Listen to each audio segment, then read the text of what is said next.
আইনশৃঙ্খলা বাহিনী নির্বাচনের প্রস্তুতি নিচ্ছে। এই বাহিনী দিয়ে সুষ্ঠু নির্বাচনে কোনো অসুবিধা হবে না বলে দাবি করেছেন স্বরাষ্ট্র উপদেষ্টা। বলেন, আগের চেয়ে আইনশৃঙ্খলার অনেক উন্নতি হয়েছে। দাবি করেন, গোপালগঞ্জে গণগ্রেফতার হচ্ছে না, সেনাবাহিনী পরিস্থিতি অনুযায়ী ব্যবস্থা নিয়েছে। উপদেষ্টা এ সময় মত প্রকাশের নামে অশালীন ও আক্রমণাত্মক ভাষায় বক্তব্য দেওয়ারও সমালোচনা করেছেন। আর এইটা ওইটা না, কাপড় ধোয়ার একটাই সলিউশন, চাকা অনেক ওয়ান।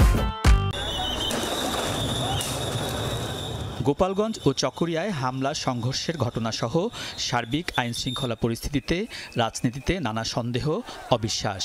এমন পরিস্থিতি থাকলে ফেব্রুয়ারি বা এপ্রিলে জাতীয় সংসদ নির্বাচন কতটা সুষ্ঠু হবে এ নিয়ে প্রশ্ন তুলেছে জামায়াত, এনসিপি সহ কিছু রাজনৈতিক দল।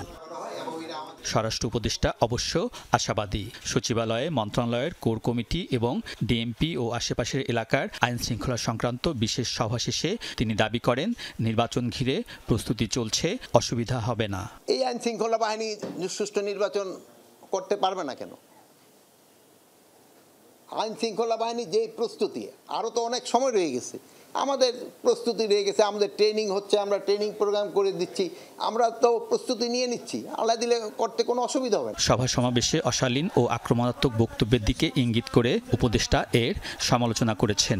মত প্রকাশ করার সময় যেন কোনো অশালীন কোনো ভাষা ব্যবহার না করা হয় এবং কোনো ধরনের আক্রমণাত্মক ব্যবহারটা না করা হয়। আর গণতন্ত্রে আরেকটা সৌন্দর্য হলো সত্যি কথাটা, ঘটনাটা বলা, মানে মিথ্যা বইলে তো আর গণতন্ত্র হবে না। গোপালগঞ্জে কারফিউ, 144 ধারা জারি, গণগ্রেফতার ও গুলি নিয়েও কথা বলেছেন স্বরাষ্ট্র উপদেষ্টা। অন্যায় করলে সে গ্রেপ্তার হবে।